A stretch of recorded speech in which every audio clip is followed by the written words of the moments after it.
rato, la observación que nos lleva a entender nuestras formas de habitar, a entender la relación que se establece entre el objeto de arquitectura y el entorno, eso se llama el genius loci o lo que conocemos comúnmente como la relación con el entorno, pero que muchas veces al pasar los semestres nos vamos olvidando. Y luego llegamos a sexto, llegamos a octavo, a noveno semestre y muchos de ustedes se harán la pregunta, ¿y cómo hago las cosas diferentes? Es porque no hemos acogido adecuadamente los procesos de observación o no les damos la dimensión que se requiere para poder encontrar particularidades como hemos visto en las vanguardias, ¿no? Como les dije ayer, no necesariamente es aquí el objetivo entenderle al purismo, ¿no? Porque eso hay expertos y que estudian años y años esos procesos, sino entender que estos procesos de observación llevados a través de las vanguardias pueden ser infinitos. No se pueden limitar a 10 vanguardias, a 9, a 4, a 5, pueden ser 100, 200, 300. Si nosotros somos aquí 20 compañeros, hay 20 maneras de entender o de percibir la realidad. Por lo tanto, debe haber 20 singularidades, 20 procesos diferentes, 20 procesos singulares. Continuemos con la clase. Entonces, la observación constituye el origen. Ojo con esto, la observación constituye el origen de la relación del hombre con la naturaleza. La observación constituye el origen de la relación del hombre con la naturaleza, con su entorno, pero no es únicamente la base de sus relaciones, sino que es de hecho un medio de conocimiento.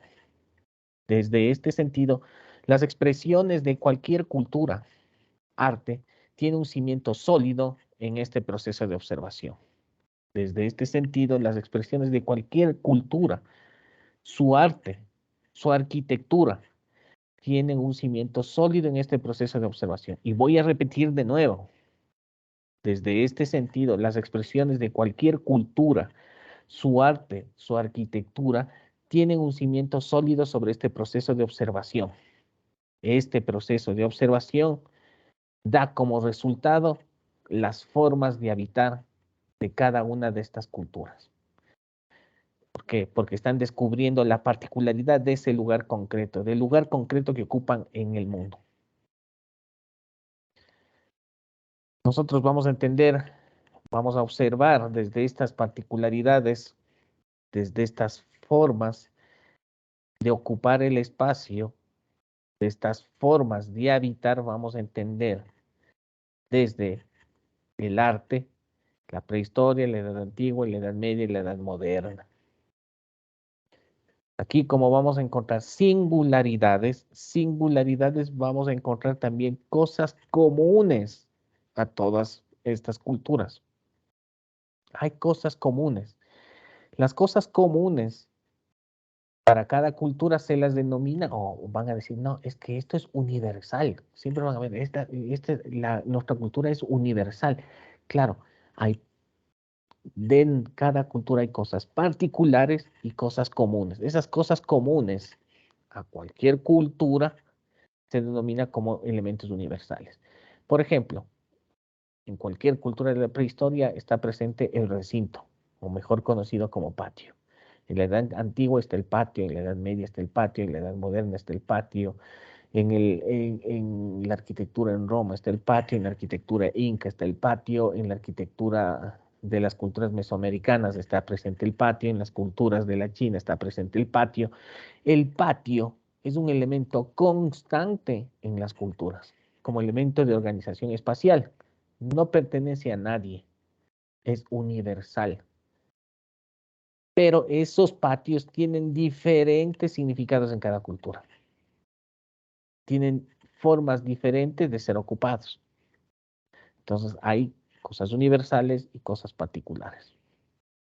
En la prehistoria, vamos a hacer, van a hacer una consulta de la prehistoria cada uno de ustedes en su, ya vamos a revisar la biblioteca virtual, hay un libro en específico.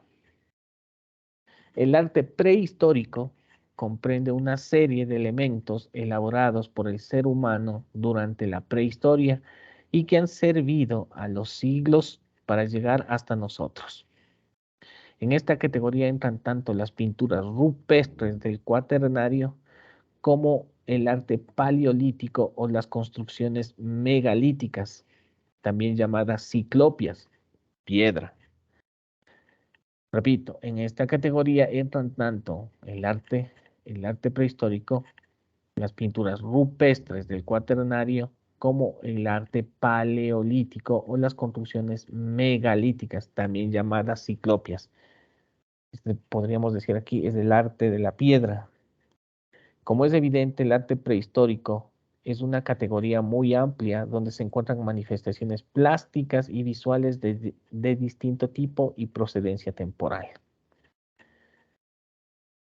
Claro, es un periodo inmenso de tiempo y el mundo es inmenso para nuestra escala, ¿no?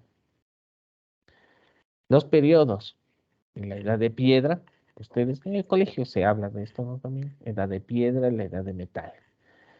Como la palabra dice, la edad de piedra tenemos el paleolítico, el mesolítico, el neolítico. La edad de los metales, la edad de cobre, la edad de bronce y la edad de hierro. Yo voy a subir un documento para que ustedes hagan el respectivo resumen en función a ese libro que va a ser el libro base, ¿no?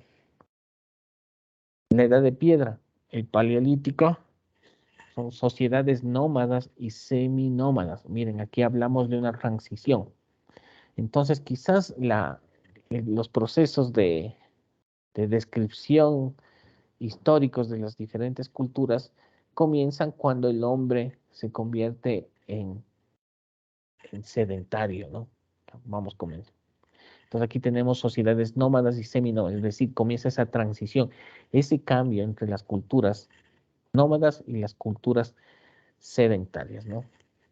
Sociedades nómadas y seminómadas sobreviven de la caza y recolección, es el arte rupestre, son cazadores, recolectores.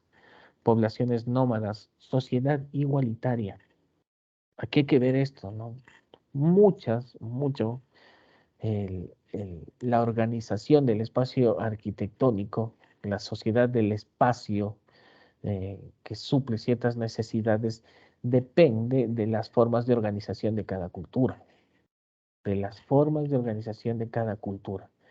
Entonces, por ejemplo, aquí, la edad de piedra es una sociedad igualitaria. Miren, esa dimensión es una sociedad igualitaria. Cuando vamos a analizar la sociedad inca, era piramidal.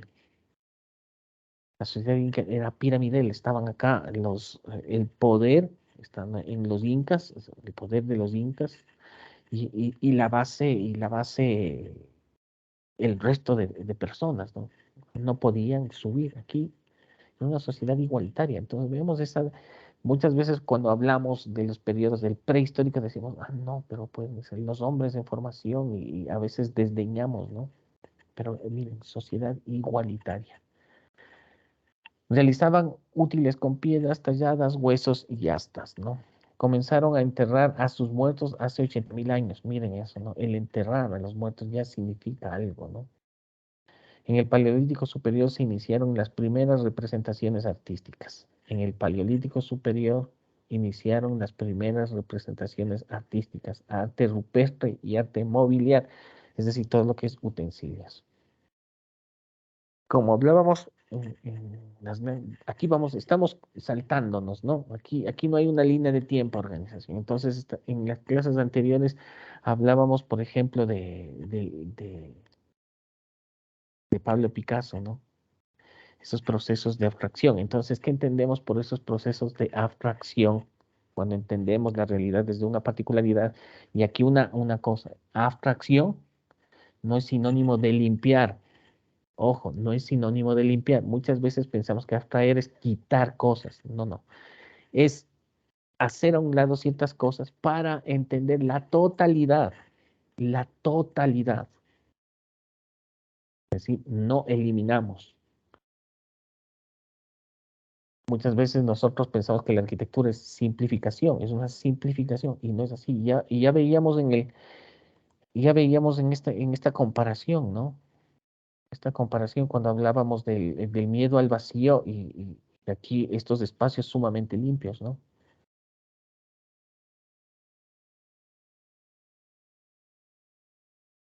Entonces, aquí en el arte rupestre tiene una relación directa con ese proceso de abstraer de la realidad ciertas particularidades y esas particularidades hacen evidente lo que son. Cuando hablábamos de arte, el arte es un espejo, ¿no? Muchas veces en el espejo no nos gusta lo que vemos o nos gusta. Entonces es el reflejo de lo que somos el arte. Entonces aquí vemos el arte rupestre, estaba reflejado en todos estos, la representación, sobre todo de la casa, ¿no? Aquí veíamos esta en Altamira, las cuevas de Altamira, entonces aquí vemos estos animales que son como dioses, ¿no? Y los cazaban, pero había un respeto hacia este animal, ¿no? Y aquí vemos estas figuras, casi son sumamente sencillas, igual a los dibujos de Pablo Picasso, que capaz que Pablo Picasso tiene una relación estrecha con el arte rupestre. Entonces podemos entender que el arte, ¿no? Veamos aquí estamos nosotros y aquí está, por decir, el inicio de los tiempos. Entonces hay una relación estrecha, ¿no? Entre el arte del siglo XX,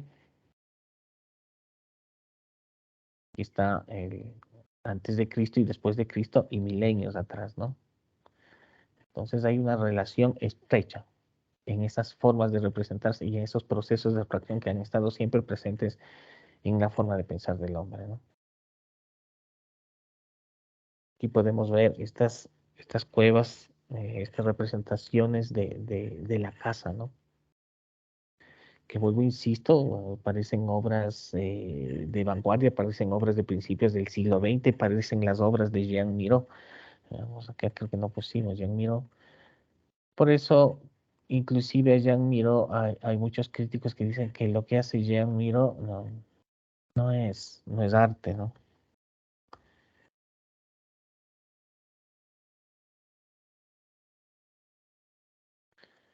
Podemos ver aquí estas representaciones, ¿no? Aparecen arte rupestre. Acá, este Jean Miró, Miró, mensaje, bueno.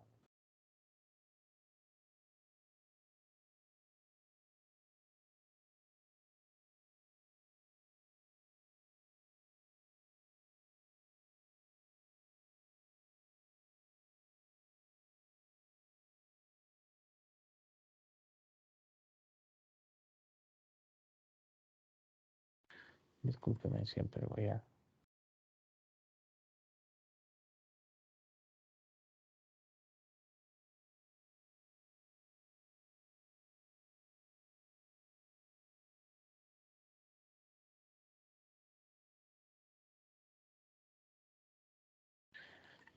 Entonces vemos como las obras aquí de Jean Miró, este es un paisaje, esto es una montaña, una nube y las estrellas, entonces son casi trazos que tienen que ver con el arte rupestre, ¿no? Ah, utilizan los recursos lo justo y necesario para contar cosas. Estas manos, la cueva de las manos en Argentina, cuando vemos esta obra podemos relacionarlas con un selfie, ¿no? Esta es siempre la intención del hombre de decir estuve presente, de mostrarse quién es. Entonces aquí podemos ver que lo que nos están contando es, somos algunas personas, esta es nuestra familia. Podríamos decir que esta es una foto de la familia, ¿no? Entonces aquí vemos diferentes manos. Entonces aquí deben estar los abuelitos, no sé. Podemos delucubrar muchas cosas, pero lo que nos dice es que hay un grupo de personas que quieren mostrarse. Entonces, miremos esto tiene que ver mucho con el selfies, ¿no? Entonces, hay una relación de milenios entre lo que hace el hombre de la prehistoria y lo que el hombre del siglo XXI con sus elementos tecnológicos, en este caso celulares, hace para mostrarse, ¿no? Pero miren la diferencia, esto es percedero, ¿no? Esto estuvo presente. Ahora tenemos que demostrar que quizás todas esas fotos que están en digital quizás se pierdan, ¿no? Siempre un robo, o sea, todos esos millones de fotos que ahora tenemos al alcance de la mano, nunca las damos el valor, nunca se las imprime, no las imprimimos, no las coleccionamos como los abuelos en el álbum de fotos, simplemente están guardadas en el celular y con el paso del tiempo eso se pierde. Pero esto ha estado presente, ¿no? Entonces esto es como un selfie, aquí estamos diciendo, estamos presentes, somos nosotros.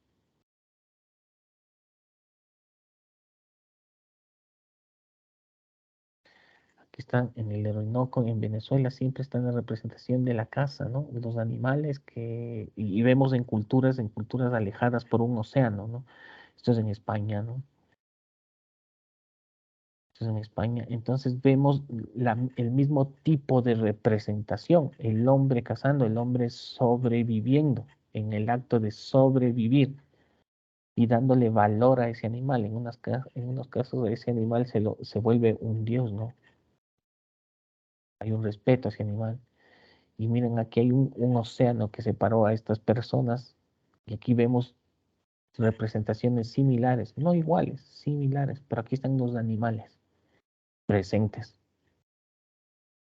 Entonces, ciertas acciones son comunes, ¿no? La acción de sobrevivir, la acción de cazar.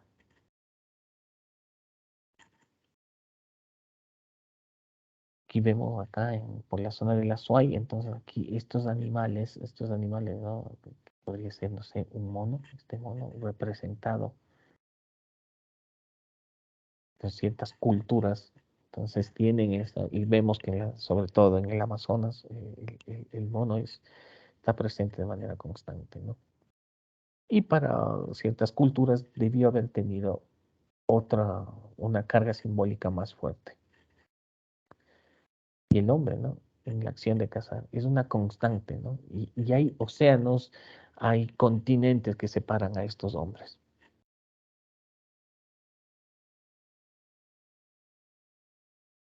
Claro, esto tenemos el tiempo y esto es lo que podemos comenzar a interpretarlo, ¿no? Hacemos presentes.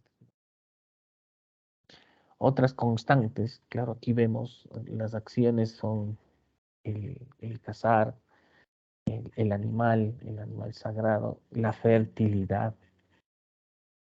Entonces la Venus aquí está representada, la fertilidad, ¿no? Venus, y ahí está presente aquí está el cuerpo de la mujer, claro, es sagrado por su capacidad de concebir, ¿no? De dar vida. Entonces, esa acción ya es profunda, ¿no? Aquí podemos ver que ya todos estos elementos representan cosas de la realidad, pero con una carga simbólica sumamente fuerte, ¿no? O sea, aquí no es solo el cuerpo femenino, sino el valor, la vida, ¿no? Cómo nace. Y estas representaciones, estos valores, estos significados están en diferentes culturas. Entonces, cuentan. El arte cuenta cosas, cuenta lo que cuenta lo que es valioso para cada cultura, pero hay constantes, ¿no?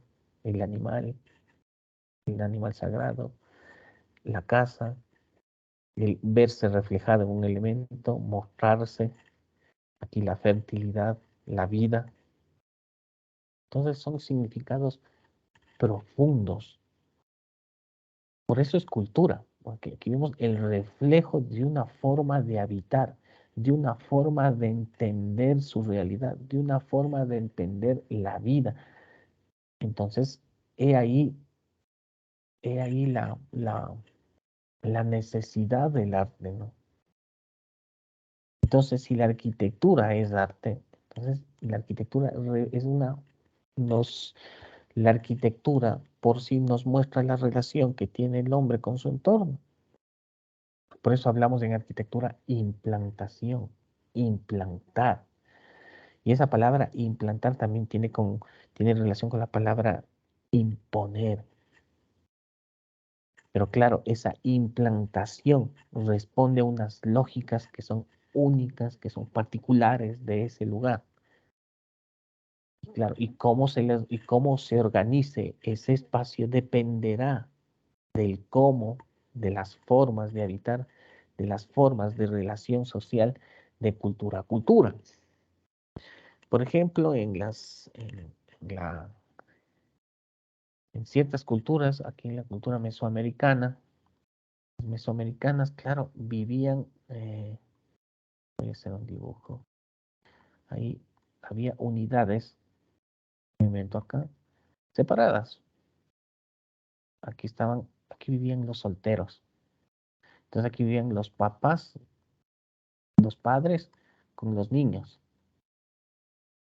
Pero cuando ya los niños tenían cierta edad, los niños ya no podían, estos familiares que ya dejaron de ser niños, pasaron a ser solteros. Es decir, la unidad habitacional se rompe, es decir, la familia como tal vivía en dispersión, no en una unidad. Y claro, lógicamente, esto daba paso, quizás, como decir, posteriormente, este ser formará su propia organización. Entonces podríamos encontrar, si esto traemos, estas formas, podemos traerle al presente, es como reinterpretaciones, podríamos decir, este es el lote, mi invento, pero aquí vamos a tener una unidad y otra unidad, ¿no es cierto? Entonces, estos elementos acá, o sea, sería la unidad como la conocemos, ¿no? Voy a dibujar como niño aquí, quizás esta unidad habitacional, la famosa casita, el dibujo que nosotros hacemos de niño porque está impregnado eso, ¿no? O quizás esto dibujábamos antes, por ejemplo, mi hija cuando dice dibuja tu casa, ella ya hace un edificio, ¿no? Dice, no, aquí esto, ya no hace esto, hace esto.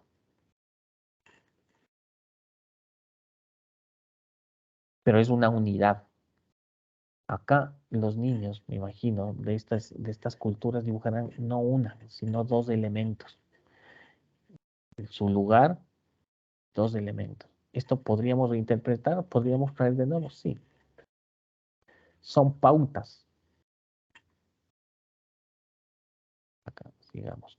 Entonces, esto es el reflejo de una forma de pensar. Entonces, por eso es cultura. Entonces, en las otras vemos el reflejo de una forma de habitar.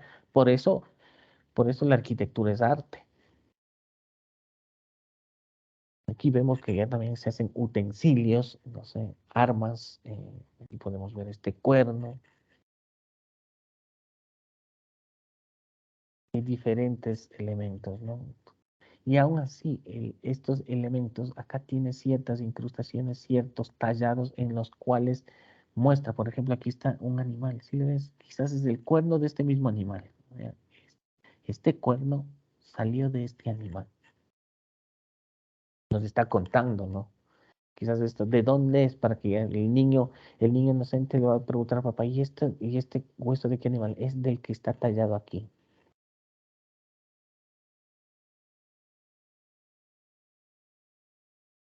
Entonces vemos estas construcciones megalíticas, ¿no?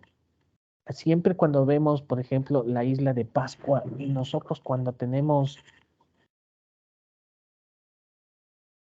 por ejemplo, entra dentro del mito y del mito del desconocimiento, ¿no? El por qué miran esto, qué están mirando estos hombres. Y mucho de esto se atribuye inocentemente, no, es que son los extraterrestres. No, no. O sea, lo que creemos es que estos hombres que miraban a las estrellas, como lo decía Jorge Oteiza, ¿se acuerdan cuando Oteiza? El hombre que mira a las estrellas, no es el hombre prehistórico, porque a veces cuando decimos el hombre prehistórico decimos ese hombre que era inocente, que no tenía conocimiento, no, no, era un hombre lleno de conocimientos, sin tecnología, pero con conocimiento. Era el hombre que miraba las estrellas. Entonces se hizo Stonehenge y el hombre, por su observación, dominaba su entorno. Es lo que no pasa con el hombre actual. El hombre actual está ayudado tanto por la tecnología que ya hemos perdido esa capacidad de reconocer nuestro territorio. O sea, todos nuestros instintos de supervivencia están apagados. El instinto de supervivencia del hombre histórico estaba latente, estaba a flor de piel. Entonces, estos hombres reconocían su entorno. Entonces, estoy seguro que en Isla de Pascua, estos monolitos, ellos podían ver, si el hombre prehistórico podía ver a las estrellas y conocía las estrellas, estos hombres de las islas seguramente dominaban el mar. Entonces, ellos no veían ensimismados en la isla, entonces veían hacia el horizonte y descubrían cosas. Entonces, simplemente esta disposición era dada por su conocimiento, por el dominio del entorno. Vuelvo, insisto, si podían ver a las estrellas, podían ver hacia el horizonte. Si tenemos conocimiento de que los hombres que se sentaban en la costa de lo que hoy es el Ecuador eran los navegantes, ¿no? Eran de por sí, conocían, conocían el mar y podían navegar. Es más, ya ha quedado descartado que el cacao era mexicano, ¿no? El cacao era una planta que se domesticó y que se comenzó a domesticar en lo que hoy es Loja, y de Loja bajaba a la costa y de la costa se iba a todo lo que es ahora México y Centroamérica. Es decir, eran hombres que conocían el mar, esos hombres que movían el comercio hacia el norte y hacia el sur. Y quizás con estos hombres de la Polinesia podían comunicarse, ¿no? Nosotros a veces les tenemos que esos hombres que eran ignorantes, ¿no? Quizás, vuelvo, insisto, y lo más seguro es que nosotros, si nos sueltan en la naturaleza, en entornos naturales, nuestros sentidos están apagados. Estos hombres tenían sus sentidos a flor de piel. Y esa capacidad de reconocer el lugar hacía que ellos hagan sus centros ceremoniales, sus ciudades dispuestas de tal manera, orientadas de tal manera, con organizaciones, las sociedades. Entonces aparecía lo que llamamos arquitectura, una arquitectura arraigada al lugar, una arquitectura del lugar, una arquitectura con identidad. Entonces, cuando hablamos de arquitectura con identidad, podríamos abordar dos aspectos: el cultural, que es las formas de habitar. Por ejemplo, ustedes están reconociéndose en ese ejercicio sus formas de habitar, que son muy particulares, y las organizaciones, claro, y el entorno como tal, cómo dominas el clima, la tierra, la topografía, cómo te adaptas a esto. Entonces, la arquitectura es una cuestión de adaptación al entorno, y también una construcción del espacio de soporte de unas formas de habitar concretas. Por eso son particulares, únicas e irrepetibles. Pero estas formas no son fijas en el tiempo, se van en constante transformación. Hay formas de habitar contemporáneas, están ahí, pero el arquitecto ha perdido la capacidad de ver, y nosotros hemos perdido la capacidad de ver, para darle ese escenario a esas formas de habitar, a lo que llamaríamos arquitectura. Pues seguramente lo que tendríamos que hacer es mirar, mirar más allá del horizonte, entender cómo era ese hombre, y pues quizás siendo un poco más sensibles y menos prejuiciosos con el hombre de estos tiempos, quizás algún día algún arqueólogo va a descubrir que está mirando, o simplemente están mirando el amanecer, no sé. Quizás el hombre actual se da muchas vueltas, ¿no? Entonces aquí es el hombre que mira el horizonte, y claro, Stonehenge es el hombre que mira al cielo. Es una organización espacial, ¿no? Es la organización del espacio, de acuerdo a una forma de entender ese respeto que el hombre tenía con el entorno, o más que respeto, esa relación estrecha del hombre con su entorno. Casi era este hombre que casi andaba desnudo porque conocía, ¿no? Un hombre que tenía sus sentidos a flor de piel. Y nosotros ahora, y claro, lo que ellos hacían podría ser es un pensamiento racional. Ojo, no siempre va a haber esa palabrita también en nuestra profesión. Está el habitar, esta dotación de sentido, la observación y también está, se me fue, la notación de sentido, bueno, se me fue. Y vemos aquí cómo estos hombres organizaban el espacio, ¿no? Aquí vemos esta alteración. Entonces ya no es la naturaleza, el hombre alterado.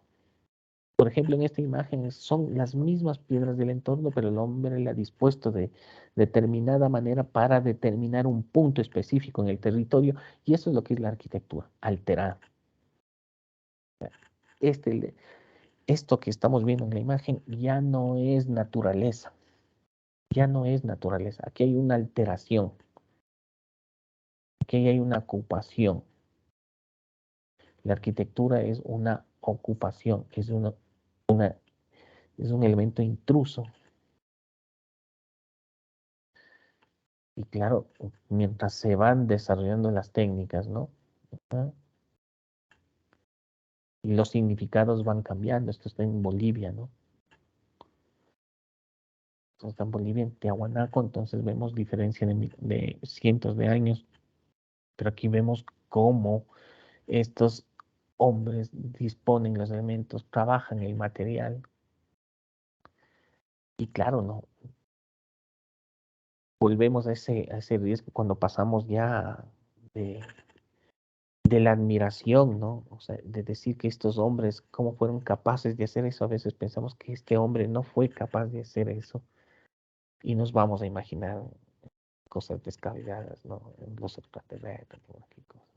Quizás es un hombre que conocía el material, quizás conocía técnicas que por su complejidad, técnicas que se perdieron en el tiempo.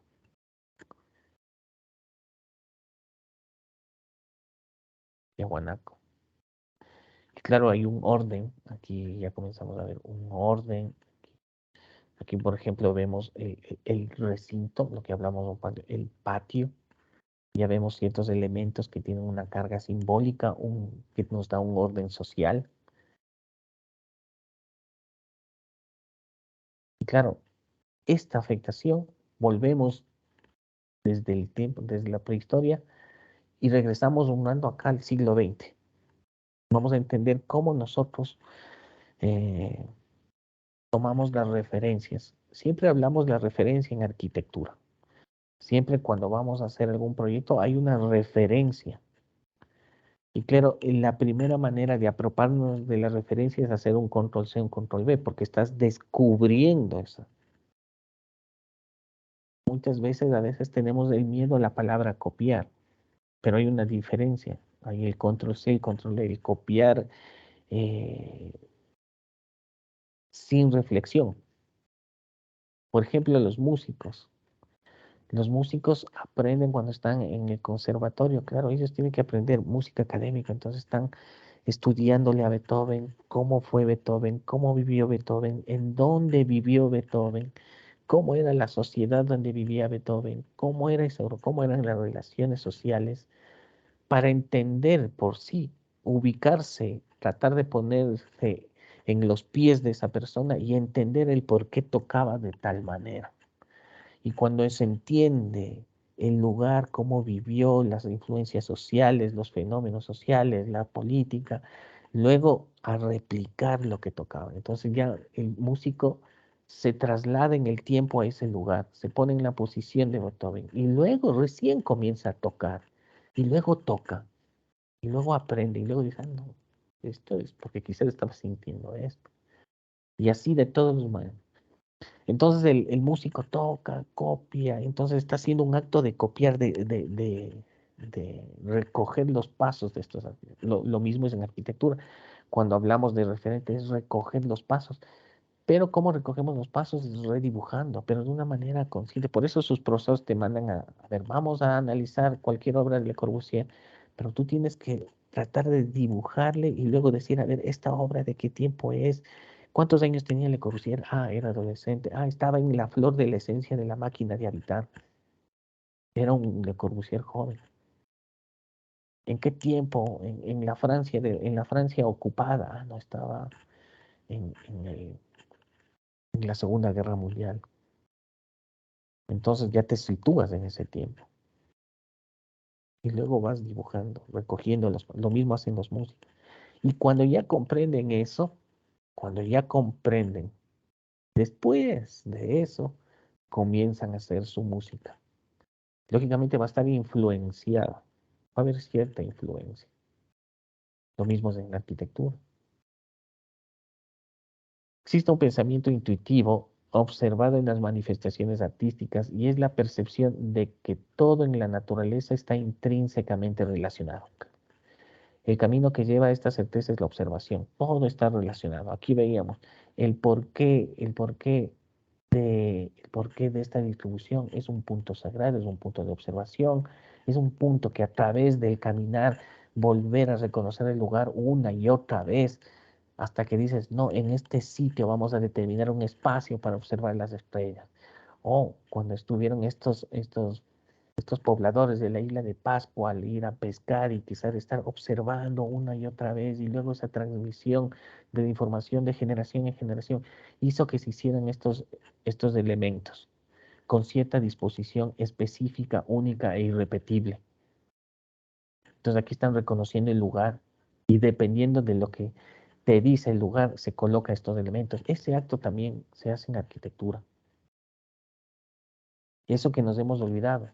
Muchas veces ustedes, y va a pasar, se van a olvidar, porque en el mundo en que vivimos nos apaga ese lado que nos permite, ese lado sensible que nos separa del dato inmediato. A ver, ¿para qué necesitamos? ¿Por qué necesitamos? ¿Cuánto tiene de dinero? ¿Cuál es el presupuesto? ¿El cronograma de obra? Somos bien objetivos, pero nos olvidamos de esa subjetividad propia del lugar, ¿no? Luego lo volvemos todo mecánico.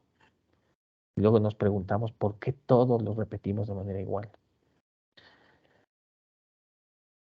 Ya, vuelvo y repito, existe un pensamiento intuitivo observado en las manifestaciones artísticas y es la percepción de que todo en la naturaleza está intrínsecamente relacionado. El camino que lleva a esta certeza es la observación.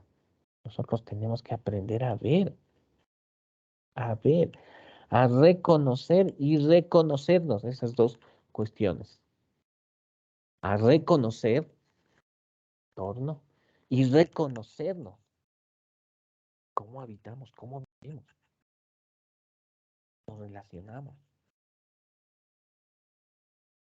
La observación constituye el origen de la relación del hombre con la naturaleza, con su entorno, pero no es únicamente la base de sus relaciones, sino que es de hecho un medio de conocimiento. Claro, estás conociendo, cuando vas a visitar el lugar, estás reconociendo valores.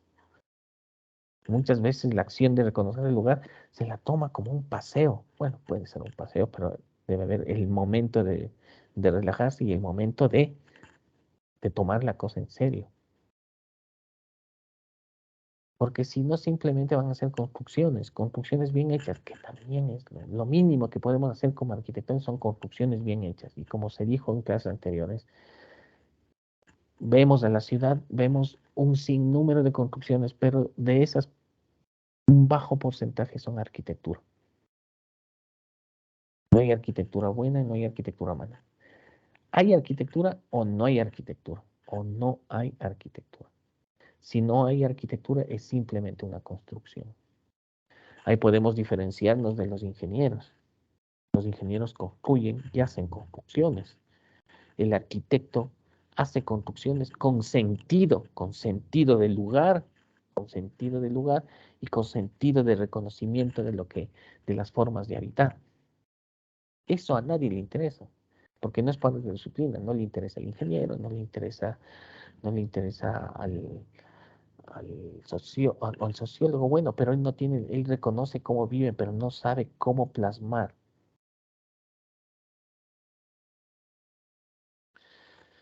Entonces aquí podemos ver que la escultura también es el reflejo del que vemos. Volvemos acá a esta representación de aquí en el Ecuador, el valor que tiene el animal, siempre está en el animal sagrado, el animal sagrado, o el animal de la vida cotidiana. Y aquí otras cargas simbólicas, ¿no? La S de la vida de esta escultura. la observación. Son obras en las que el proceso de observación de la naturaleza se dirige al interior del ser humano. Pongámosle que es arquitectura. La arquitectura son obras en las que el proceso de observación de la naturaleza se dirige al interior del ser humano, o sea, cómo ese hombre ocupa. Y como ya nos hemos dado cuenta, como culturas hay miles, entonces hay miles de formas de habitar. A lo que es lo mismo, la observación de la naturaleza pasa por el tamiz de la subjetividad humana, pasa por la observación de la naturaleza, pasa por el tamiz de la subjetividad humana para luego ser representada, la subjetividad propia del arquitecto en este caso, o del artista de la vanguardia. Entonces nosotros también los arquitectos buscamos particularidades de este lugar, particularidades de una forma de habitar.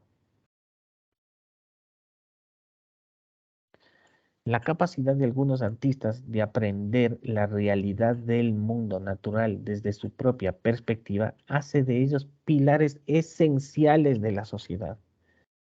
Si esa perspectiva es además serena y está libre de prejuicios, se tornan en instrumentos importantes para la revisión y proyección de la sociedad al futuro y configuran una cualidad concreta del arte. ¿Cuál sería esa cualidad? La representación de unas formas de habitar. Y miren lo que dice, ¿no? Y esto también tendría que ser el arquitecto. Si esa perspectiva además es serena y está libre de prejuicios, lo único que nosotros es, ¿qué es esto de estar libres de prejuicios? Cada uno creo que es un deber individual, porque muchas veces en la adolescencia, sobre todo en la adolescencia, muchas veces pensamos que en edades tempranas somos libres de prejuicios y no, quizás a edades tempranas somos más prejuiciosos. Por ejemplo, yo cuando era adolescente, no, yo soy rockero, a mí no me gusta otra música y no oigo nada. Saben que a esa edad yo digo, no, qué inocente. O sea, me perdí la oportunidad de conocer otras formas de entender lo que es la música. O sea, perdí el tiempo solo enfocado en una cosa. O las posiciones políticas radicales. O sea, el entenderle al otro. Además de manera serena, ¿no? Quizás no te guste, sí, pero le oíste, aprendiste algo, algo te debe quedar. No sé si hablamos en la negación está implícita la aceptación del otro. Mientras nosotros negamos más al otro, le estamos dando más la razón.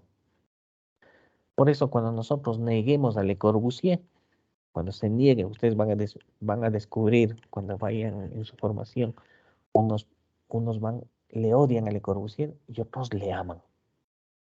A Le Corbusier es una persona que le odian o le aman.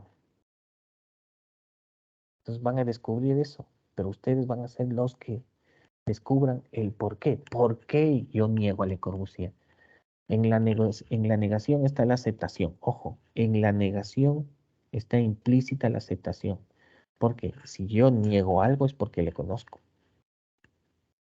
Entonces, si tú dices, yo niego a Le Corbusier, no me gusta Le Corbusier, es porque ya le conoces. Es decir, ya recorriste, ya le estudiaste, ya le analizaste. Cuando ya le analizaste, dices, no, este no es el camino. Y haces el tuyo. Por eso en la negación está implícita la aceptación.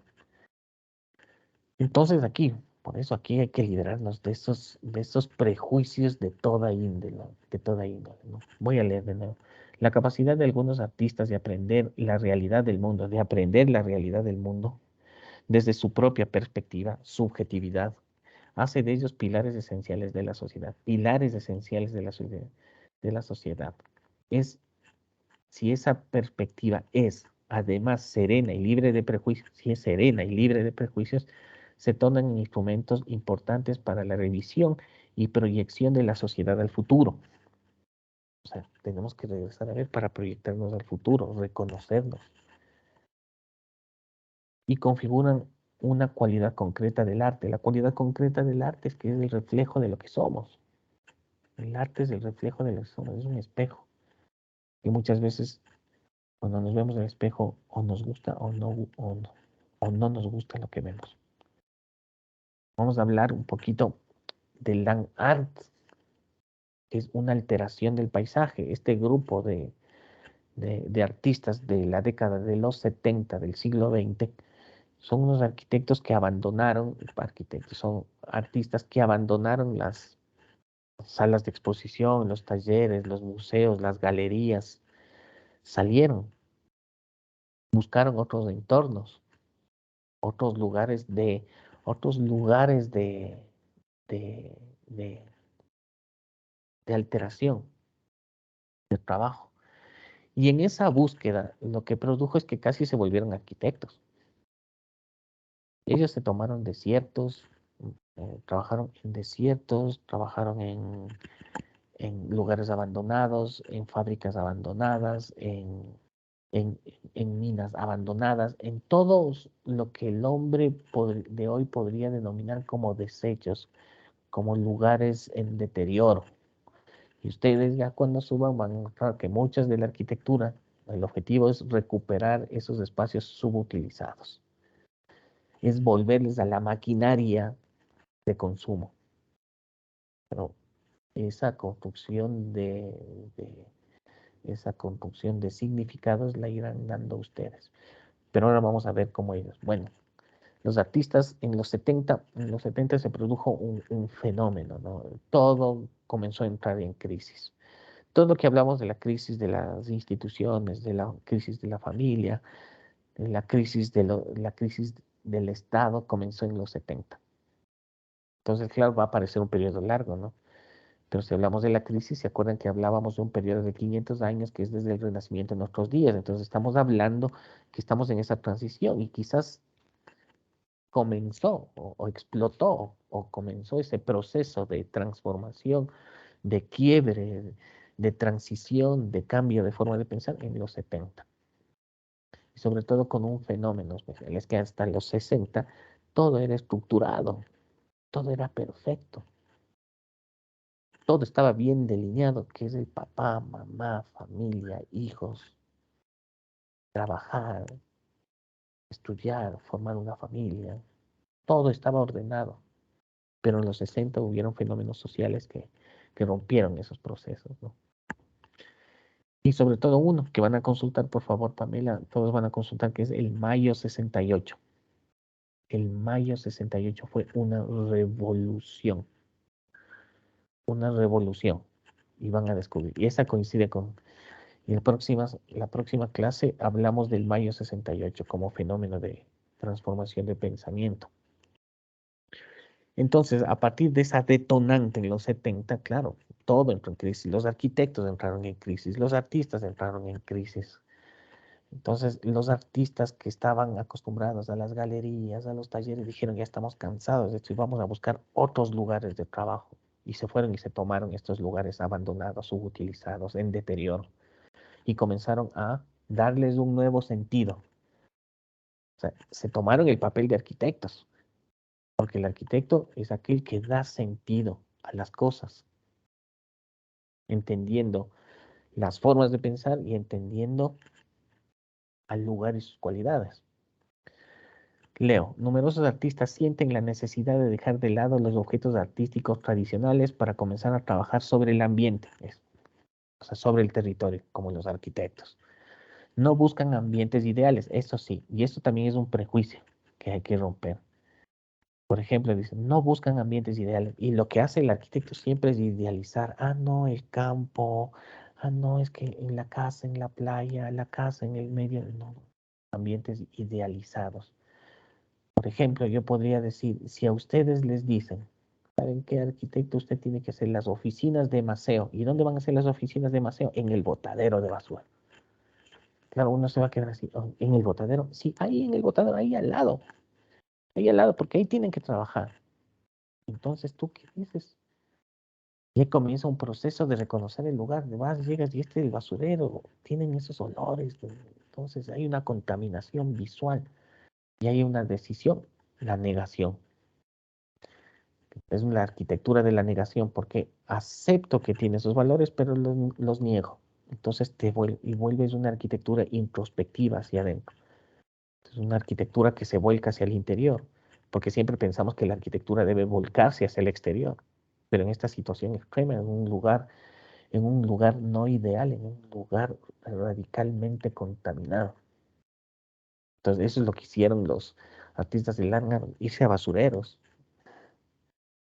Leo de nuevo, numerosos artistas sienten la necesidad de dejar de lado los objetos artísticos tradicionales para comenzar a trabajar sobre el ambiente, sobre el territorio. No buscan ambientes ideales a la manera de jardines románticos, sino que trabajan sobre ambientes urbanos, la ciudad, el arquitecto, ambientes que requieren un esfuerzo de aplicación, como los arquitectos. Es decir, se metieron en el mundo de los arquitectos y nosotros no podemos hacer ya lo que van a ver. Una interpretación convierte en el ambiente en objeto artístico, como los arquitectos. Alteran la significación de la naturaleza, como los arquitectos, transformándola, destruyéndola en ocasiones, destruyendo en ocasiones su equilibrio y armonía. Michael Heiser, masa desplazada, masa reemplazada. Entonces aquí podemos ver a Michael Heiser cómo actúa en el desierto. Esto no vimos la clase anterior. ¿Me confirma? No, profe.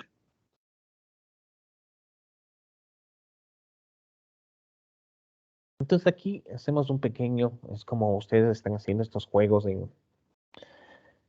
formales en diseño básico, ¿no? Los profesores muchas veces les van a hablar de la masa, el vacío. Y cuando los que exploraron un poquito a Jorge Oteiza es el vacío. El objetivo de la arquitectura es manejar lo inmaterial. Entonces, si alguien les pregunta qué hace el arquitecto maneja lo inmaterial a través de lo material. Y eso que maneja el espacio a través de límites. Esa es la diferencia con el escultor. Claro, el escultor es el objeto en sí. El arquitecto es el espacio a través del objeto. Y la diferencia con el ingeniero civil. El ingeniero civil también construye, el arquitecto también construye, pero el arquitecto construye con sentido del lugar. Es una gran diferencia con el ingeniero que construye muchas veces por construir. Y no está mal, porque y lo construye bien y lo hace bien con conocimiento. Es una construcción que nunca se va a caer. Pero el arquitecto tiene que hacer lo mismo, pero con sentido del lugar y con sentido de las formas de habitar. Aquí estos artistas, por ejemplo, aquí Michael Heiser hace esas exploraciones, podríamos decir como en diseño básico, de explorar el vacío y de imponer en la realidad natural, en este caso un desierto, una realidad artificial. La realidad artificial es la geometría. La geometría en la realidad no existe. El punto no existe en la naturaleza. La línea recta no existe en la naturaleza. Las figuras geométricas no existen en la naturaleza. Entonces ellos generaban acciones de transformación del entorno a través de la imposición de objetos extraños a este entorno natural. En este caso aquí vemos una excavación, un rectángulo perfecto, un vacío, se saca toda esa tierra y se coloca una roca en el interior. Claro, aquí es una acción de intromisión. Entonces ya ese desierto no es el desierto, es un desierto con un valor adicional.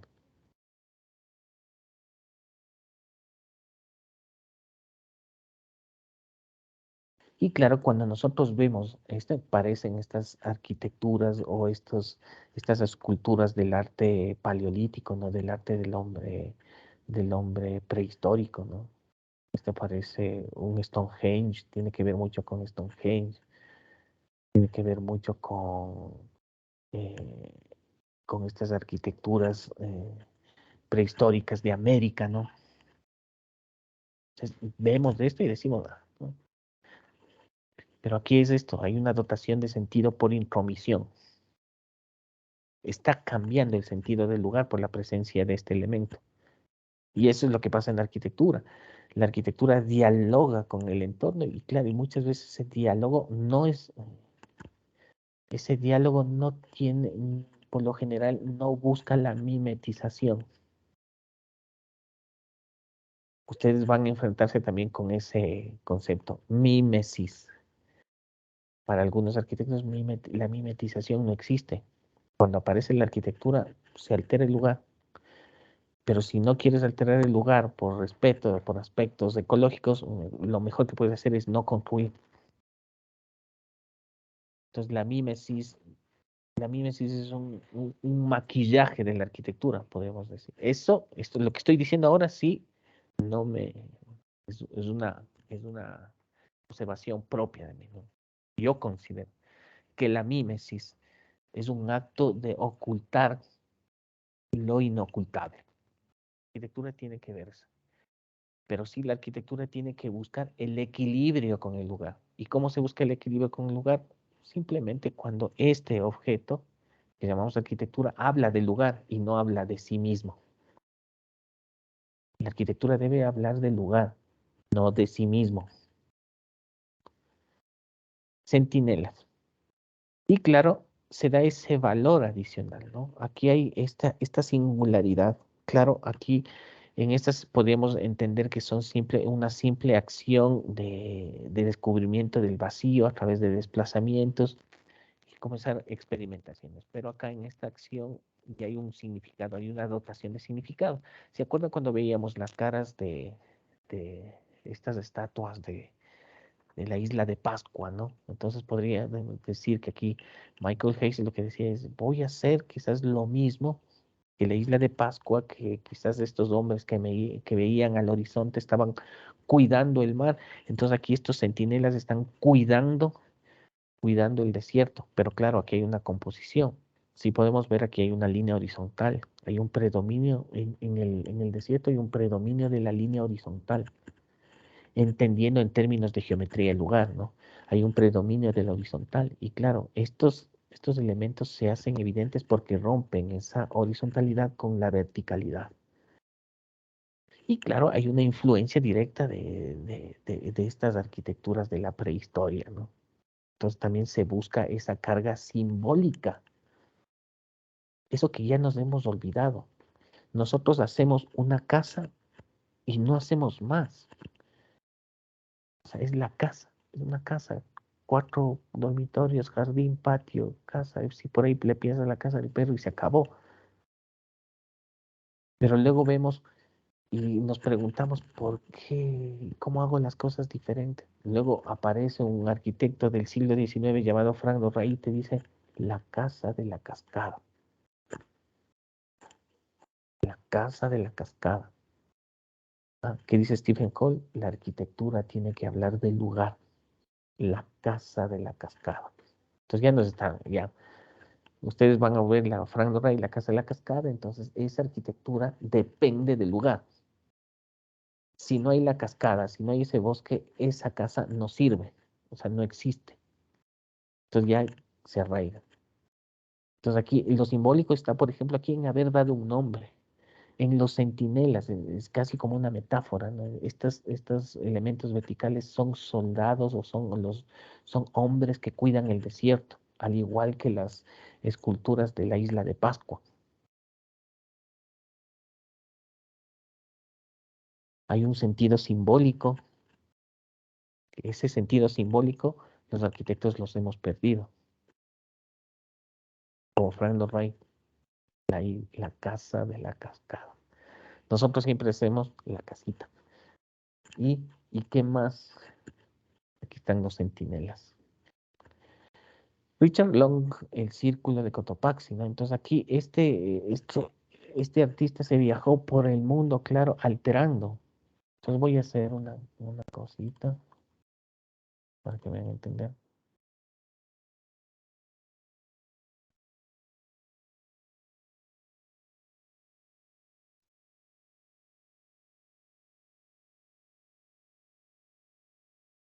¿Cuántos de nosotros no hemos visto el Cotopaxi? Nos hemos paseado, pues, hemos ido, hemos trepado, y todos hemos visto esta misma imagen. Quizás esta imagen ya no es igual a la de ahora, porque quizás el deshielo dice que quizás esta capa blanca ya está más arriba. Pero bueno, es igual, este entorno es similar, es familiar para nosotros. Claro, viene Richard Long y dice, ¿y cómo altero esta realidad? Entonces, es imponiendo la geometría como la arquitectura. Vamos a alterar este lugar a través de esa intervención. Entonces, si estamos hablando de este arte, tiene que ver mucho con la arquitectura. Vamos a alterar el lugar a través de la presencia de una geometría, entre comillas, extraña, pero se intensifica la relación con el lugar. Y claro, y él hace esto, ¿no? Simplemente dice, coge las mismas piedras del lugar, dibuja esta geometría que es ajena al lugar, porque el círculo no existe en la naturaleza, solo existe en la cabeza del hombre, no existe en la realidad, está acá, la pasa a la realidad física. Y aquí se produce una alteración fuerte, sumamente fuerte. Y esa es la arquitectura. Pero entra en un equilibrio con el entorno, porque este círculo no está, no está en pelea con el Cotopaxi. Y ese mismo círculo es un círculo nómada, no es un círculo, el círculo nómada. Entonces, él se paseó por diferentes partes del mundo haciendo esta misma acción, alterando, desordenando el lugar. Porque aquí hay un orden establecido y la presencia de este elemento extraño lo desordena y establece unas nuevas relaciones. Mira, capaz la arquitectura entendida desde el desorden, porque desordena las relaciones existentes en el lugar, como la casa de la cascada alteró la realidad de ese lugar, la cascada, el bosque ahí. Y luego viene un elemento extraño y comienza a dialogar con esto, la casa de la cascada.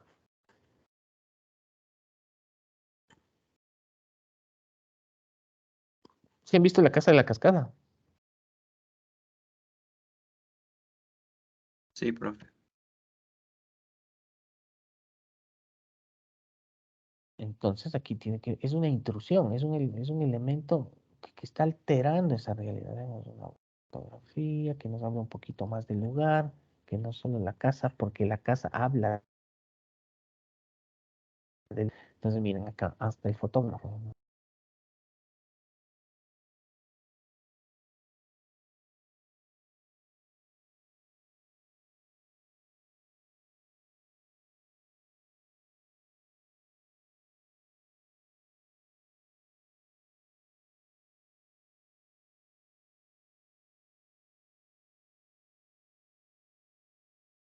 Entonces aquí podemos ver la casa de la cascada.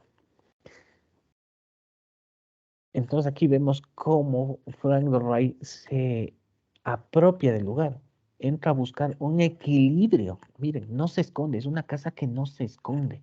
Además es una casa inmensa. Si ustedes hacen es una casa inmensa. Pero versus el bosque es una cosa pequeñita, ¿no? Entonces así, aquí ya vemos hasta proporción, ¿no? Muchas veces nosotros tenemos el lote y queremos llenarlo. Pero también está el reto que te dice el dueño, pero es que quiero utilizar hasta el último metro cuadrado. A ver, ¿cómo lleno? ¿Cómo lleno? Pero cómo al mismo tiempo muestro el vacío. Es un reto de proyectar. Y aquí vemos en esta casita cómo esta casa tiene sentido en función al lugar, porque hasta el nombre lo dice, ¿no? La casa de la cascada. Está irrumpiendo en el lugar, está generando nuevas dinámicas, está dialogando. Entonces, volvemos a Stephen Hall.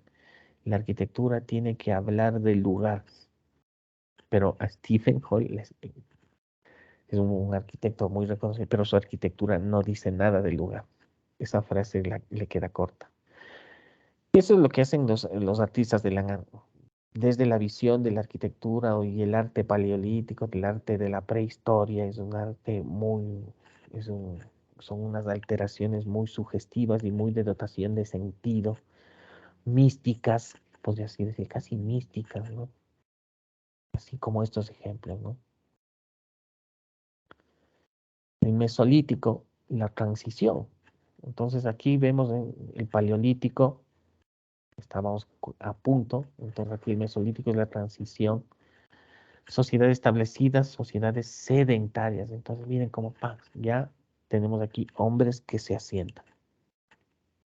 Entonces, yo creo, sin, después de todo lo que se ha hablado, que quizás que el hombre o los niños de esas culturas iban haciendo estas cosas, van descubriendo esta realidad, iban alterando. El caminar mismo es una alteración, como hablábamos en clases anteriores.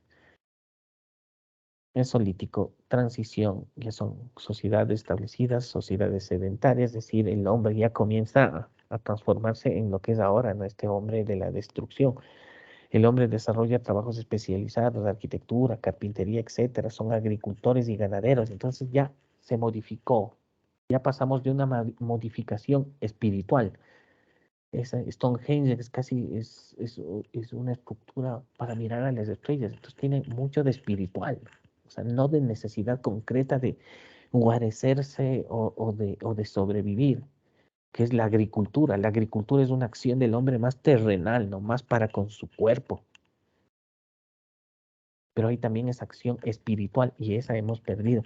Y eso es lo que hacen estos artistas de Langar, es explorar esas alteraciones, pero casi desde una posición muy espiritual, ¿no? Son agricultores, ganaderas, poblaciones sedentarias, sociedad estratificada. Miren, se rompió, ¿no? Ese hombre libre, ese hombre igualitario, imagínate, hombre igualitario, y cuando decide asentarse, el hombre, ¿cuál será el fenómeno? Eso deberíamos preguntarle a un sociólogo. ¿Por qué el hombre, cuando era nómada, era igualitario y cuando se transforma en sedentario, vuelve o construye una sociedad estratificada, ¿no? Comienzan las diferencias. Realizaban utensilios con piedra y con metales. Se realizaban rituales religiosos de enterramiento más complejos en edificios destinados a ellos. Aparece, entonces, dentro de la arquitectura tiene mucho significado la muerte, ¿no? La muerte, la vida, el animal sagrado, la agricultura. Entonces vemos que son cosas comunes para muchas culturas, pero esas acciones son muy diferentes para cada cultura. Y aparece el megalitinismo, sino estas grandes construcciones. Quizás esta de Ahuanaco no pertenece al anterior, sino al neolítico.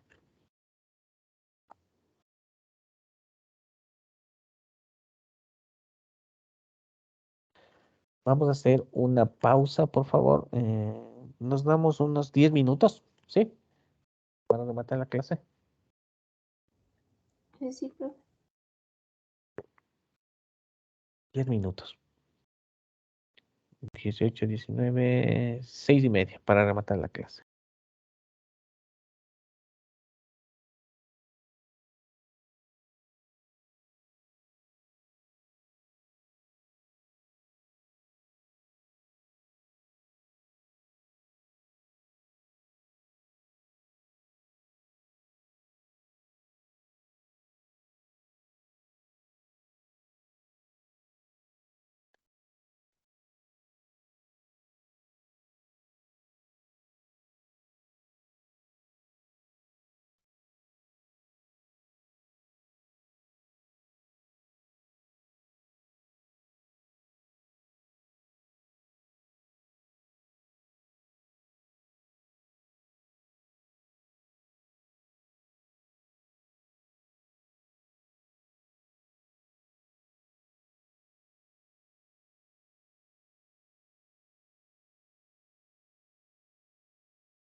A ver, rematemos la clase. ¿Está un Franco?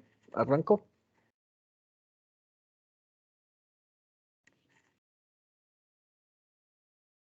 ¿Todavía están conectados o no? Sí, Sí, arquitecto. Ok, arranquemos.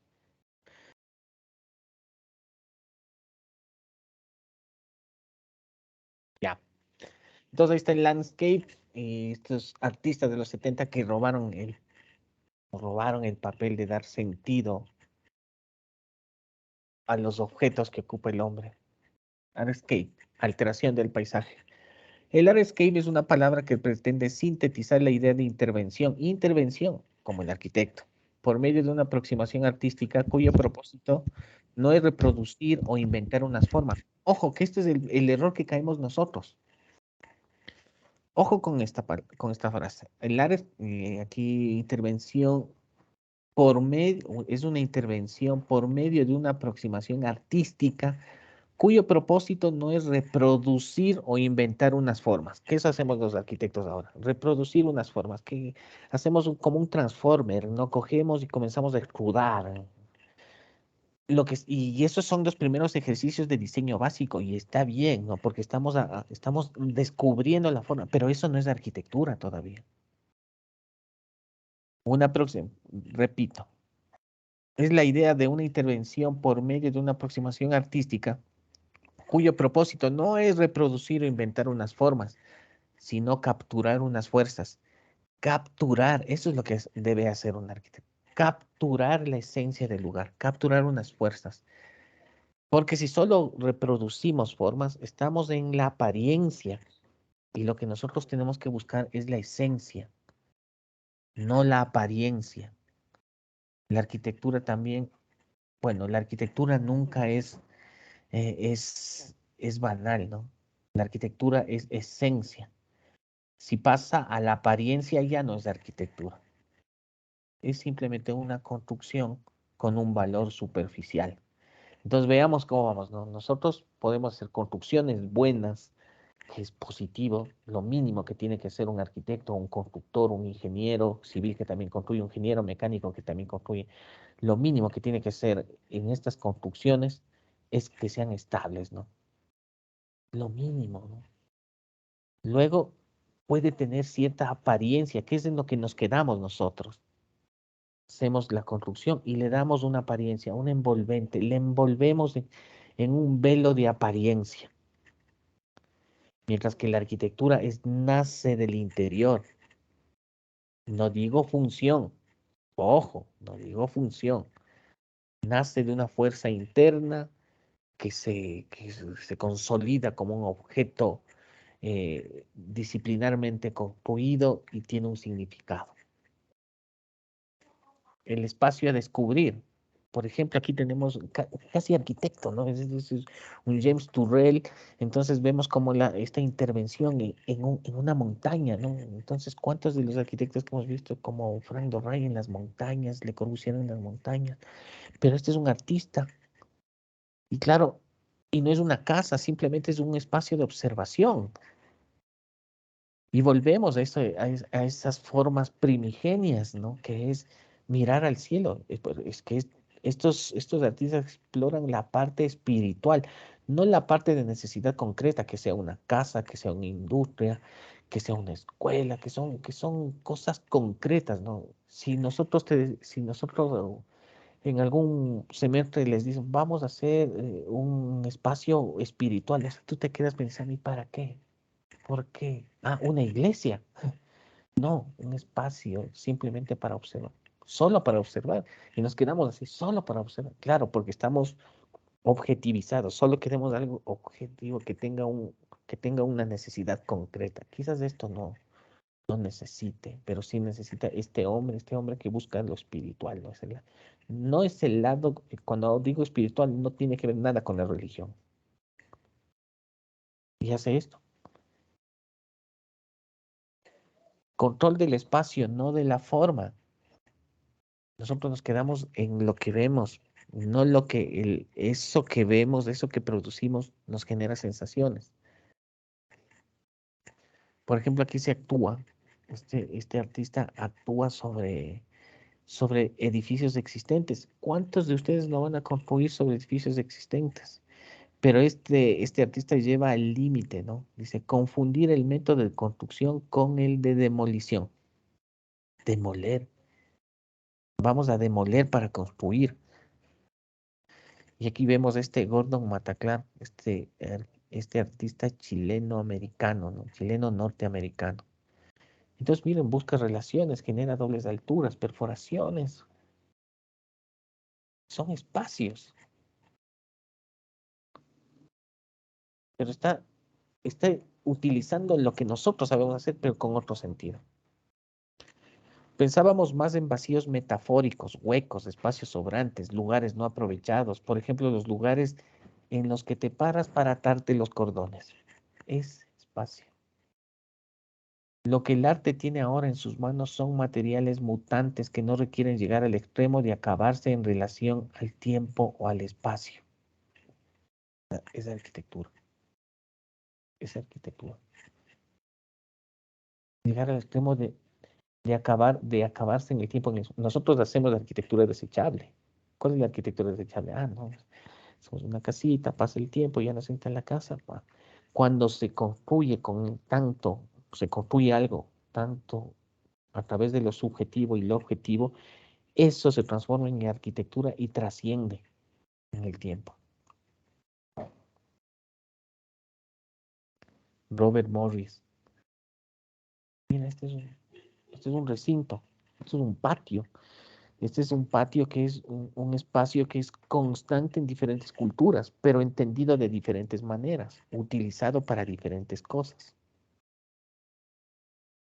Esta es una alteración, es arquitectura. Sin querer, ellos hicieron arquitectura.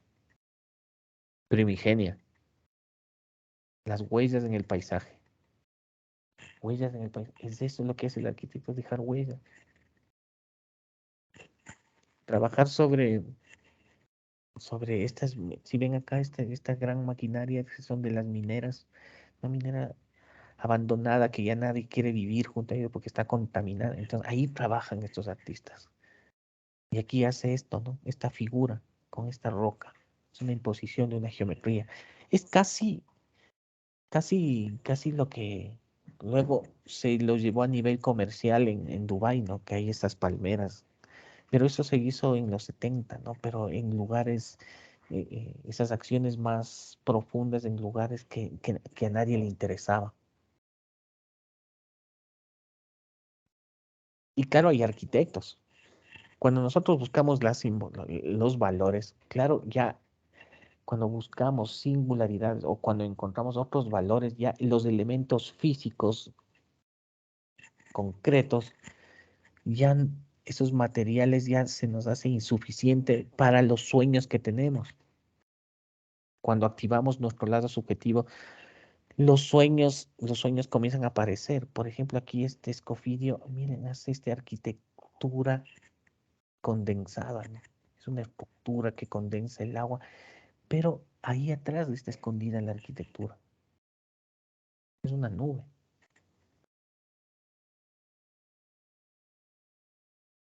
Entonces la arquitectura se desmaterializó.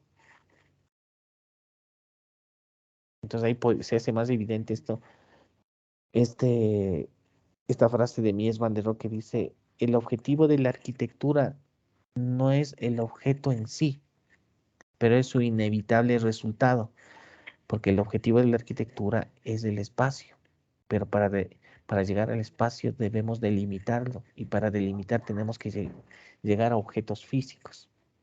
Vuelvo y repito, el objetivo de la arquitectura no es el objeto en sí, pero es su inevitable resultado. Aquí está saltándose lo que dice Le Corbusier, Mies van der Rohe. Claro, y entender esas construcciones palafíticas, por ejemplo, aquí llevadas a otro nivel, exagerando sus características. ¿Cuántas veces cuando vamos a la playa no vemos estas casas separadas del suelo? Pero aquí las exageran sus características y se hace más evidente la presencia de estas en el entorno, pero pertenecen a ellas.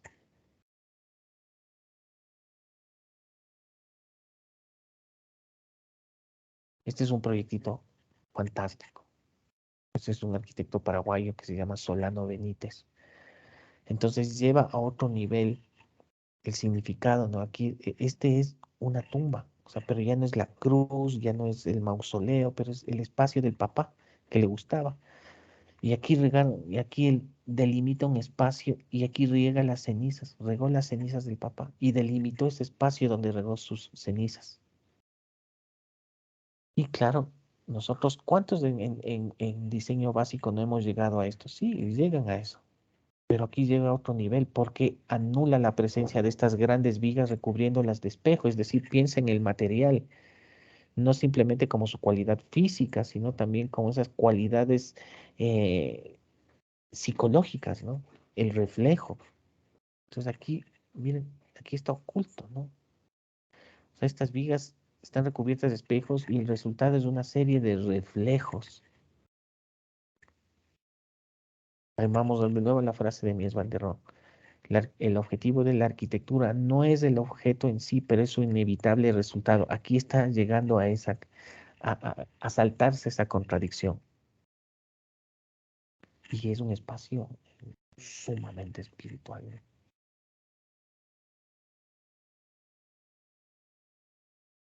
Bueno, dejamos aquí para continuar la siguiente clase.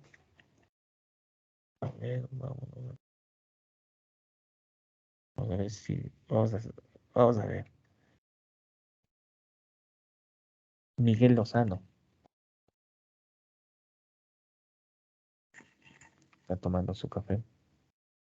Melanie Abigail Paredes. Presente, profe. A ver, Abigail, con respecto a la clase anterior y esta, ¿qué relaciones ves? ¿Qué aportes crees que va a haber? Ya. Ya, profe. De la clase de hoy entendí eso de las expresiones de cualquier cultura en el arte y en la arquitectura, que tienen un sistema sólido para la observación. También de las formas de habitar, que había singularidades y las cosas comunes, que las cosas comunes se las denominaba elementos universales y un ejemplo de eso podría ser un patio como un elemento de organización espacial. También teníamos el arte prehistórico, que era el arte rupestre.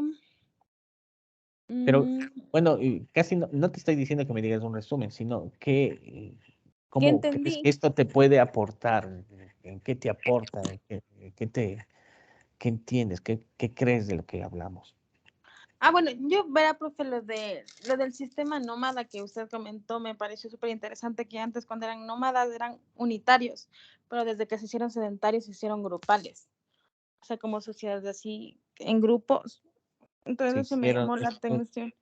O sea, cuando se asentaron se hicieron como comunidades, ya no era unitario como cuando era nómada, sino que ya eran por grupos. claro, se volvió de lo igualitario a lo estratificado, ¿no? Ya Ujú. comienzan a haber diferencias. ¿Y qué más podrías decirme? Bueno, también me pareció súper interesante lo del arte rupestre de antes, que también estaba representado hasta ahora por esa figura, por esa pintura de las manitos que usted nos indicó. Entonces, claro, aquí podemos ver que no es aparentemente mucho de lo que se hizo, no es que está ahí guardado, ¿no? Para nosotros, en nuestra formación, es información válida y es información referencial que nos puede, o sea, porque que lo que tenemos que hacer es lo que hacía Le Corbusier y no sus resultados, sino sus procesos. Le Corbusier veía el pasado, utilizaba la tecnología del presente y se proyectaba al futuro. No digo que hagamos lo mismo, las mismas casas de Le Corbusier, porque eso ya sería hacer un pastiche, ¿no? Hacer cosas que no pertenecen a este tiempo, sino es mirar al pasado, mirar nuestro presente y proyectarnos al futuro. Gracias. A ver, vamos. Kevin Soto. Presente, profe. Sí mismo, Kevin, ¿cómo vamos entendiendo esto?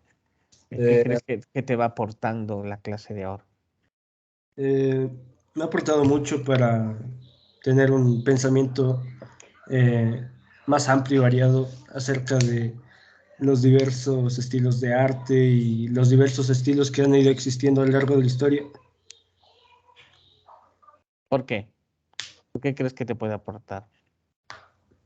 Am, porque voy viendo diversos puntos de vista de cada cosa. Sí, hay que abrirnos. Casi aquí lo que estamos en estas clases son unas pinceladas de lo que sucedió. Lo que estamos viendo, creo, el objetivo de estas clases es de entender que hay aspectos que no debemos pensarlos como algo que ya fue, sino que están ahí latentes, que nos sirven. Es tomar, analizar. No es llenarnos de estilos, ojo, no es llenarnos de estilos. Más que llenarse de estilos, es entender cómo llegaron a eso, ¿no? Por ejemplo, en las vanguardias es entender las realidades de una particularidad. O sea, no debería interesar, es que yo voy a ser purista, o yo voy a ser neoplasticista, o yo voy a ser, no sé, cubista. No, se trata, no, mira, los vanguardistas entendían las realidades de una particularidad. Entonces yo, la realidad que me rodea, ¿cómo la voy a entender? ¿Desde qué particularidad? Eso es lo que nos debe dejar como enseñanza. Claro, las experiencias están ahí, son ejemplos de una manera de entender la realidad, mas no son caminos para recorrerlos, sino entender los procesos, cómo reconocer el lugar, cómo reconocer nuestra realidad, ese es el objetivo. El objetivo no es que luego cada uno diga, no, pues mañana voy a ser purista, no, es reconocer procesos, porque luego ustedes, a lo largo de toda su formación académica, van a construir su propio proceso. Claro, válida. ¿Y de dónde sales? Es pues, reconociendo cómo otros lo hicieron. Entender procesos es muy diferente a hacer lo mismo que ellos hacen, a tomar no es que yo voy a ser minimalista. No se trata de eso. No se trata de eso, sino de entender procesos y de ir construyendo el propio. Gracias, Kevin. Vamos con Jennifer Méndez.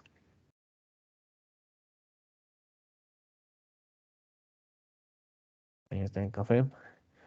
Brittany Sabrina. Brittany Bonilla. ¿Qué fue? Yaris Figueroa. Merendando. Pamela siempre está. A ver, veamos. Daniel Villarreal. Veamos si también se fue Presente, arquitecto. a merendar. ¿Cómo vas? Finalmente, ¿qué nos puedes decir de la clase? Lo que aprendí en esta clase es de... O sea, en general, o sea, más que darme un resumen, es decir, bueno, esto entendí, esto no entendí, o esto me podría aportar, esto estoy entendiendo, no sé. O esto pensé y ahora se amplió el pensamiento, no sé. ¿Qué me puedes decir? Sí, lo que aprendí es de acerca de eso, de lo que dijo que el arquitecto en sí es, atrás de cada obra arquitectónica hay esa esencia, y no necesariamente, como decir, tiene que ser, quizá en algunas obras no son agradables a la vista para todas las personas, pero quizá viendo esa esencia que hay detrás, es como que se entiende ese valor de cada obra. No, y eso comparando con lo que estás haciendo en proyectos, ¿qué podrías decir? Bueno, ojo, no, muchas de lo que hablamos aquí pueden servirte en proyectos como no puede servirte, no, no es obligatorio. Pero sí va a hacer pensar, creo que puede hacerte mover un poco más la cabeza. ¿Será así o no? Sí, yo creo que sí. ¿Por qué? Porque Porque uno, no, como decir, va aprendiendo nuevas cosas, nuevos métodos y no, como dijo usted, que el arquitecto tiene que no seguir, como decir, las cosas que ya están determinadas, sino tiene que explorar su ambiente, desarrollar nuevos métodos, ser observador. exacto, ser observador. Ustedes van a encontrar cosas. Aquí no se está dando metodologías. Aquí creo que estamos hablando de muchas cosas para entender que en el mundo que nos hemos metido, que es la arquitectura, es amplia, que no podemos aferrarnos a un solo caminito. O sea, lo que conocemos son herramientas, que están adquiriendo herramientas para interpretar otras cosas. Bien, gracias. Daniel, Jorinde.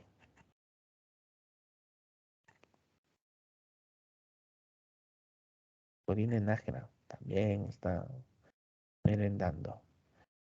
Vamos a ver acá. Cruzcaya.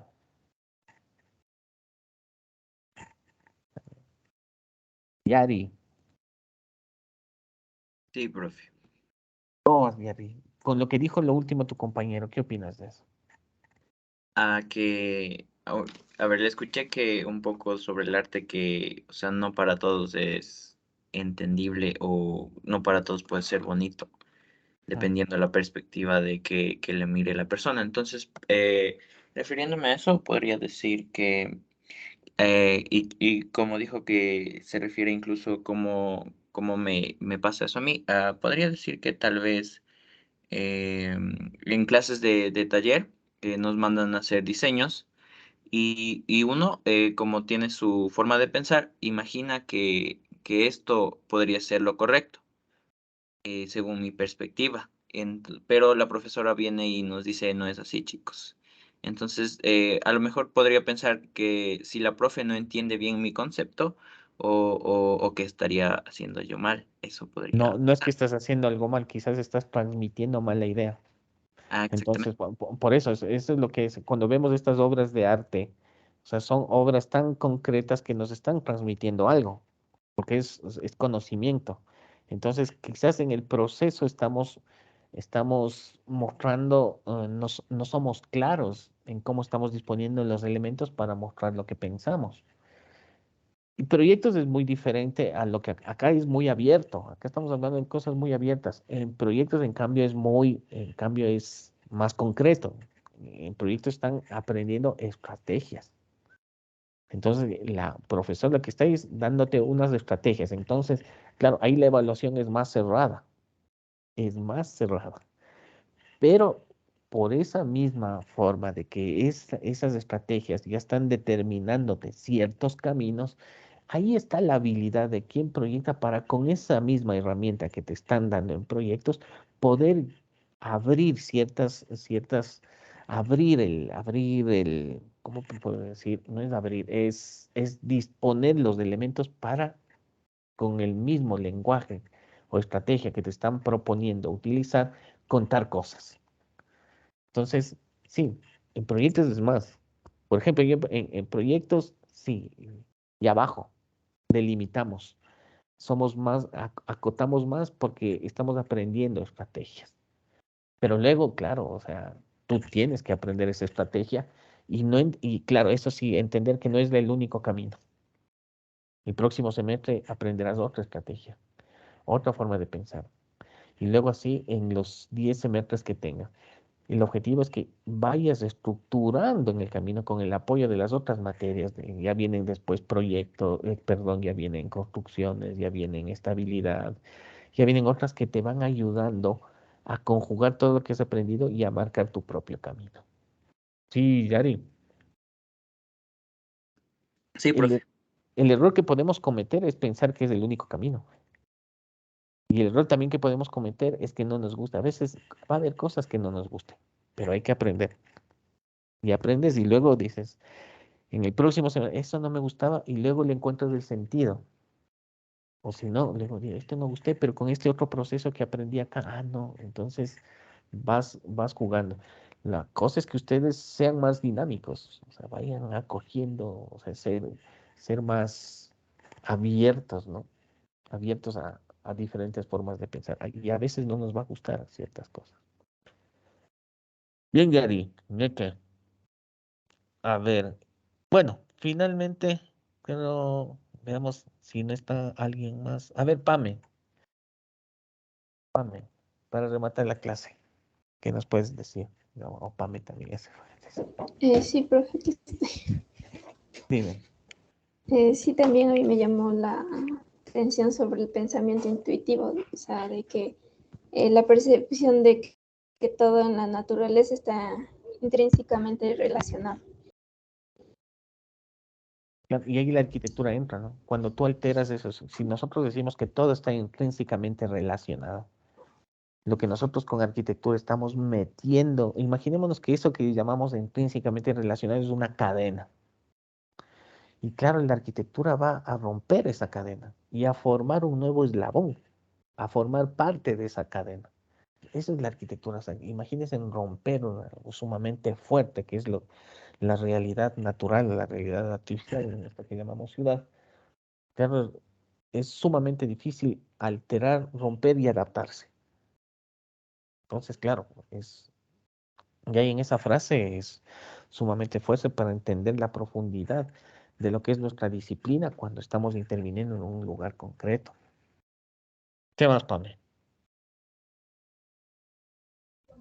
Y bueno, también sobre los prejuicios que usted nos hablaba. Claro, claro, también eso es como hacernos un reset. Un reset, cuando entramos a la facultad es hacernos un reset de todo lo que es casi una negación a nosotros mismos cuando iniciamos, porque es como limpiar la computadora para que entren un montón de cosas y luego ir decidiendo qué se queda y no se queda y luego quitar cosas que pasa en el proceso, vas a decidir que ya no vas a utilizar. Pero eso es a lo largo de 10 semestres. Bueno, señoritas, señores, asimismo Pame va a hacernos un acuerdo de lo que hay que hacer para la próxima semana, por favor, Pame, y nos vemos la próxima semana con el resumen y los deberes mandados. Si no hay ninguna pregunta, nos vemos el próximo martes.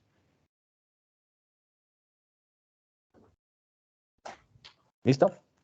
Que pasen bien. Sí, ya Hasta luego. porque yo les publico el deber. Hasta luego, profe. Que pasen bien. Hasta luego. Hasta luego. Chao, profe, gracias. Hasta luego, profe.